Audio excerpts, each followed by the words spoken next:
કેવા કેવા સપના જોયા હતા કે મારો દીકરો મોટો થશે અને એના પપ્પાએ જે પણ સંઘર્ષ કરીને આ બિઝનેસ વધાર્યો છે અને આટલી બધી પ્રોપર્ટીઓ વધારી છે, શૂન્યમાંથી સર્જન કર્યું છે, અને એ બધું જ મારો દીકરો મોટો થઈને સંભાળી લે છે.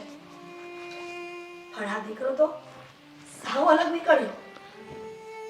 એના પપ્પાના ગયા પછી તો કોઈના કૈયામાં નથી રહ્યો. હવે આ છોકરો આખી રાત જાય છે ક્યાં એ ખબર નથી પડતી. પણ ભગવાન એમને કાંઈક સદબુદ્ધિ આપજો, એના જીવનમાં કાંઈક સુધારો આવે. નહીંતર મને એમ હતું કે આ દીકરાના સહારે હું જિંદગી જીવી લઈશ. દીકરી છે પણ એ તો પારકી થાપણ કહેવાય. અમુક સમય થશે એટલે એને પારકા ઘરે વળાવી દેવી પડશે. શું વાત છે? હા આ શું એકલા એકલા બબડો જુઓ? દેવા, તું આ શું કરવા બેઠો છે ઘરમાં? દારૂ પીવા. મસ્ત મજાનો દારૂ પીને આવ્યો છું. હા વાહ, ખૂબ સરસ કાર્ય કરીને આવ્યો હોય ને એવી વાત કરે છે. તું કેમ આમ બોર્ડર ઉપર કોઈ આતંકવાદીને મારીને આવ્યો હોય એવું પ્રાઉડ ફીલ કરે છે? એના કરતા વધારે પ્રાઉડ ફીલ કરું છું. આતંકવાદી તો બહુ નાનો કહેવાય. હા તમને ખબર છે આજકાલ પૈસાની જરૂરિયાત બહુ રહે છે. પૈસો સર્વસ્વ નથી હોતું દેવાંગ.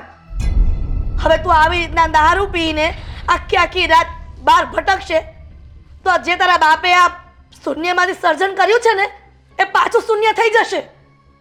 અરે શૂન્યમાંથી ફરી પાછું સર્જન કરી નાખશું ને. હા આમ પણ તમે શું કામ ના જુઓ? આ સોનાનો દોરો છે ને? લાવો જોઈતો છે, લાવો આપી દો. સોનાનો દોરો તો શું, તને સાદો દોરો મળે એમ નથી. તો પછી શું કામ મગજમારી કરો છો? આ દારૂ પીવું છું તો પણ મારા પૈસાનો, હું જે કઈ પણ ધંધા કરું છું એ પણ મારા પૈસાના. આ તમારી પાસે એક સોનાનો ચેન છે ને, માગ્યો ક્યારેય નથી માગ્યો ને, તો શું કરવાને ખોટે ખોટી માથાકૂટ કરો છો? દેવાંગ, તને ખબર છે કે તારા પપ્પાની આ માર્કેટમાં કેટલી વેલ્યુ હતી અને તું એને બરબાદ કરી રહ્યો છે? ગયા ને પપ્પા ગયા ઉપર, પપ્પાની માર્કેટ વેલ્યુ ગઈ ઉપર, હવે મારી વેલ્યુ છે. શું વેલ્યુ છે? એક તુચ્છ માણસ તરીકેની વેલ્યુ છે. આખું ગામ કહે છે કે તારો દીકરો દારૂ પીને બહાર રખડે છે, ઘરમાં સમયસર આવવું નથી. હા કઈ વાત થઈ? મને એમ હતું કે તારા લગ્ન કરીશ તો તું સુધરી જશે, છતાં પણ તું સુધરો નહીં. પેલી બિચારી તારી ઘરવાળીને શું સમજવું? જે સમજવું એ સમજશે, એને સમજવાનું છે, મારે નહીં. આમ પણ આ ઘરમાં હું જેવું કહું છું એવું ક્યારેય કે તમે કરો છો? હા માને છે ક્યારેય મારી વાતે? હર વખતે ધમકીઓ આપે છે. જો પૈસા નહીં આપું, શોપિંગ કરવા માટેની જીદ પૂરી નહીં કરું તો મને છોડી દેવાની ધમકીઓ આપે છે. હા આપે જ. કોઈ પણ પત્ની હોય ને એ આવી ધમકી આપે જ. પેલા તો એ સારી જ હતી પણ આ તારા લખણના કારણે હી બગડી ગઈ છે. હવે એને કહેવા જઈશ ને તો તરત મને કહેશે કે પહેલા તમે તમારા દીકરાને સમજાવો પછી મારું કરવા આવો. અહીંયા ક્યાં કોઈને કઈ ફરક પડે છે? હા સમજાવો સમજાવો. આ ઘરમાં મારે જેમ રહેવું છે ને એમ જ રહેવાનો છું. મારી સામે કોઈ ખોટા લવારા કરવાના નહીં. આ ઘર મારું છે, મારા બાપે બનાવ્યું છે અને હું આ ઘરનો માલિક છું. તું આ ઘરનો માલિક નથી. જ્યાં સુધી હું આ દુનિયામાં હયાત છું ને ત્યાં સુધી આ બધી પ્રોપર્ટી અને આ જેટલી પણ તારા પપ્પાએ જે ભેગું કર્યું છે ને મિલકતો એ ક્યારેય તારા નામે નહીં કરું. કેટલી વાર લાગે તમને મરતા? કેટલી વાર લાગે? 5 જ મિનિટ થાય. 5 મિનિટમાં ઉપર. દેવાંગ, તું અત્યારે તારા રૂમમાં જા. એટલો બધો દારૂ પીને આવ્યો છે ને આખી રાત કે હજી તને બોલવાનું ભાન નથી. મારે ક્યાંય જવું નથી, અહીંયા જ જોવું છે. તો એક કામ કર, તું આ પડ્યો રે, હું જાઉં છું. હું જાઉં છું વાળા. ચાલો માંડ કરીને ચડાવીને આવ્યા હોય, પણ ઘરમાં આવીએ એટલે કંઈક ને કંઈક આવી માથાકૂટમાં ઉતરી જ જાય છે. કેવો જમાનો આવી ગયો છે. વો ઘરમાં હોવા છતાં પણ આ સાસુને રસોડું સંભાળવું પડે છે.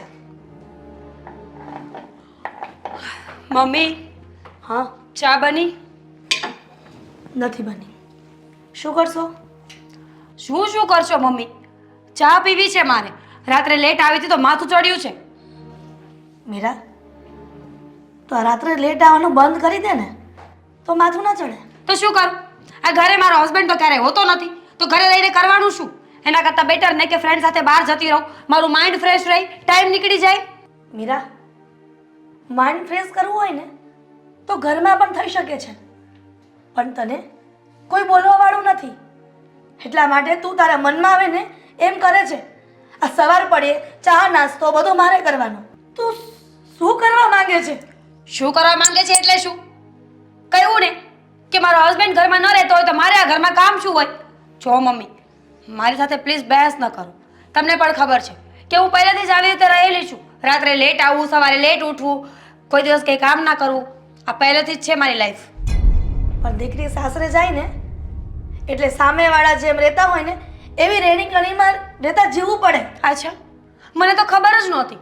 મમ્મી, તમારી એક દીકરી પણ છે ને, તો એને આવી સલાહ આપતા હોય તો, એને સમજાવતા હોય તો કે સાસરાની ઘરે કેવી રીતે રહેવું જોઈએ, શું કરવું જોઈએ. મેડમ તો સવારે ઉઠીને કોલેજ જાય અને રાત્રે આવીને સૂઈ જાય છે. કોલેજ જાય છે ને એ રખડવા તો નથી જતી ને મારી દીકરી. અને વારંવાર તારા પર જે વાત આવે છે એ મારી દીકરી પર શું કામ થોપી દે છે? તમારા કારણે. તમે જ્યારે મને બોલ છો ને ત્યારે તમારી દીકરી અને તમારા દીકરા બંને સાંભળવું પડશે.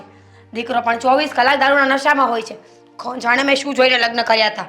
મીરા, પતિ ગમે એટલો દારૂડિયો હોય, ખોટા રસ્તે જતો હોય, તો પત્નીની ફરજ છે કે એને સાચો રસ્તો દેખાડવો, નહીં કે એનું જોઈને એના જેવું કરવું. અચ્છા, તો શું કરું? એને ઘરમાં પૂરી રાખું, એના પર લોક લગાવીને બેસું કે એ દારૂ પીવા ન જાય? તમારા દીકરાને આટલો મોટો બિઝનેસ છે, આટલો રૂપિયો છે તમારા લોકો પાસે, પણ તમે લોકોએ તમારા દીકરાને સંસ્કાર નામની કોઈ વસ્તુ ન આપી. જ્યારે જેટલા પૈસા માંગ્યા ત્યારે આપ્યા, જ્યારે રખડવા ગયો તો જવા દીધો, અને લગ્ન પછી પણ સેમ ટુ સેમ એ જ પોઝિશનમાં છે ને. તો તમે કોઈ બીજાની દીકરીને એમ ના કહી શકો કે મારે એને સુધારવો જોઈએ. સાચા સંસ્કાર તો મા બાપ આપે. મા બાપ તો દીકરો 5 વર્ષનો થાય ને ત્યાં સુધી સારા સંસ્કાર આપે, પણ ઘરની બહાર પગ મૂકે ને ત્યારે દીકરા પર ડિપેન્ડ હોય છે. એના ઉઠક બેઠક ક્યાં છે, ક્યાં રમે છે, ક્યાં ફરે છે, એના પર હોય છે. પણ એ દીકરો ભલે બગડી ગયો પણ પત્ની આવે ને એ પણ સુધારી શકે છે.